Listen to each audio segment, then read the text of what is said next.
Paul Craine, Climate Reality Leader is how we're labelling you today, Paul Craine. And you were back because we had a fascinating talk with you just a few months ago.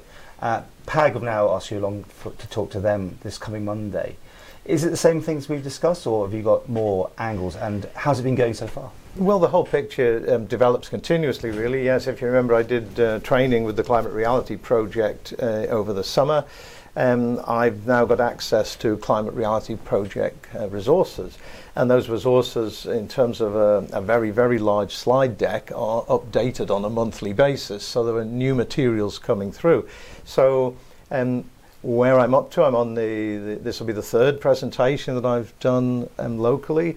This one for PAG is a tremendously important one, because the group takes a position on looking at political issues and how they affect the Isle of Man and so on. So I'm very pleased to be doing this. Love to have a great turnout. I'll be running through about a 1-hour presentation using 150 slides, mostly from the Climate Reality Project, but many that I've developed relating to the Isle of Man, to the climate change that's taken place here, tying in some of the issues of extreme events, and we've seen another recent one in the last fortnight. But then also looking at some of the bigger pictures here. So in the latest materials we've had from the Climate Reality Project, we're covering some slides in particular. I've given you a few copies. You know, yeah, we can go through these. Shall we go through the first one? Yeah. Well, the first one shows a map of Europe, and what it's basically saying is this summer 2019 in the Northern Hemisphere, we've had an amazing number of locations getting the highest temperature ever recorded.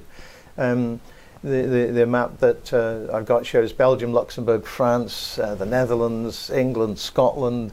There's other data on Germany, Poland, and so on. These countries all recorded their highest ever temperature, some of them by 2 or 3 degrees higher than anything they'd ever since records began. Since records began, yes. Okay. In terms of the effects of that in France, the heat wave at the end of July resulted in an estimated 1,500 deaths. Quite a few of the countries have attempted to put figures together on how it's affected people.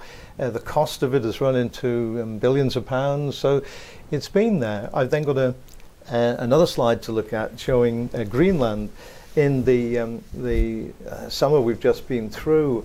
July the 31st, 60% of the surface ice of Greenland was undergoing melt, at the surface. And on one day in particular, the very end of July, Greenland lost more than 10 billion tons of ice melting in a single day. And that scale of melting happening in the summer, obviously in the Northern Hemisphere, there were similar problems in the summer of the Southern Hemisphere earlier in the year. But that scale of melting is what then some of the leading scientists and climatologists have said that they find this information scary. That scared was the word used by Professor David King, the former chief scientist to the UK government. He was scared by the data because it melting faster than they'd anticipated. Could it go in a lifetime? I hear this numerous times of people saying it could completely go. Is that yes, it could. Yes, the Greenland ice sheet is enormously thick, so that will take a bit longer. Surface sea ice around the north, around the Arctic, is disappearing at a rate of about 12 or 13% a year. So that could be gone in a very short period of time. Which is increasing sea levels at the same time. Well, it does. Although I think an awful lot of people think that the only thing that increases sea levels is melting ice. But actually the sea is getting warmer, and as it warms there's thermal expansion, so the sea expands. At the moment the levels of sea level rise are relatively small, but the projections are all over the place depending on what leads to what. If you reach certain feedbacks and so on, and the rises could be very substantial. Okay. So there's that issue relating to Greenland. And then I'm touching on, but it's part of the picture, the way in which the climate change is disproportionately caused and disproportionately experienced.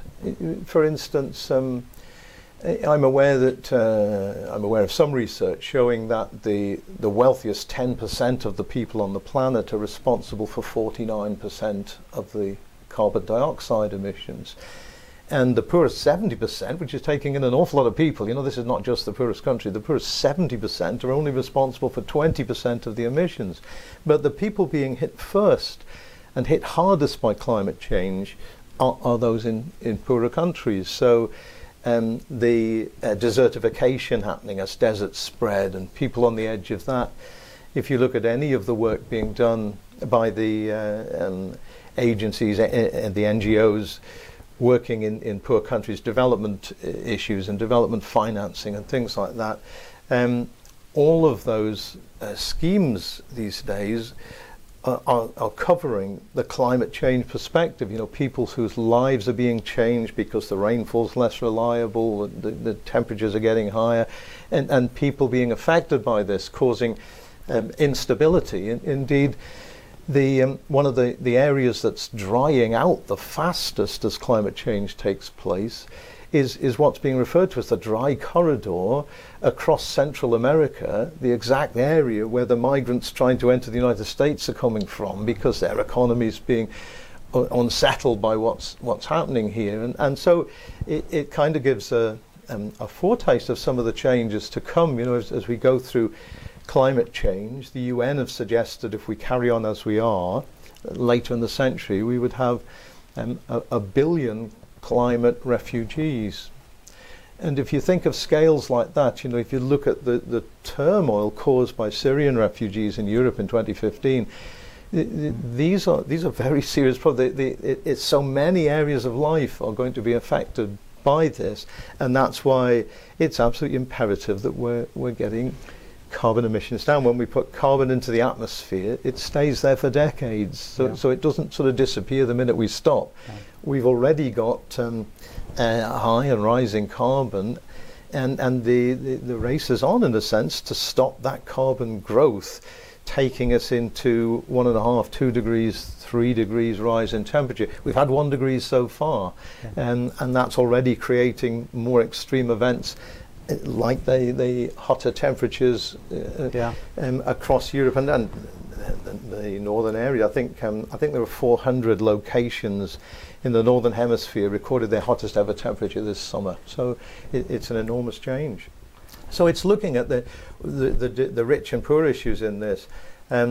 One report from Stanford University has suggested that the world's poorest countries are about 25% poorer today, measurably so, because of the climate change that's already happened. So it's hitting the economies of these countries, it's hitting lives, lives are being lost. Any more slides you want to get to? There's one that shows a frog, the world's frog population is being affected, but gosh, this is a big issue. And I think a lot of people still haven't sort of cottoned on to it. You see local reports. So the Isle of Man bird census report came out earlier in the year, and they're recording that since their previous bird census in the 1980s, we've lost by weight, by biomass, we've lost half our seabirds in 30 years. So we've lost 82% of herring gulls. And I know some people may say, well, who wants herring gulls? I don't know, but 82% in a 30-year period. There are things going on, it says in the Atlas, that suggest that part of the solution to that is climate mitigation strategy. So they're clearly thinking that climate's part of this. But at a global picture, the planet has been through some of these huge extinctions in the past. We're all familiar with the dinosaurs were wiped out, and it's now believed that was an asteroid in the Gulf of Mexico there. But we have been through 5 such huge extinctions. The worst of those wiped out 96% of the species on the planet. Okay, we are now having a 6th extinction caused entirely by human activity, partly related to climate change, but partly related to habitat change and so on. And some of the latest reports are suggesting that we could lose 50% of the land-based species before the end of this century. So we're seeing it on an enormous scale. And this is happening and is huge concern, and that's why many people are saying we shouldn't just talk about a climate emergency. We should talk about a climate and ecological emergency, because there's a bigger picture to this. So in the way that the original terminology shifted from it's global warming, you know, well, it's a lot more than that. It's climate change, but it's a lot more than that. It's climate change and ecological change.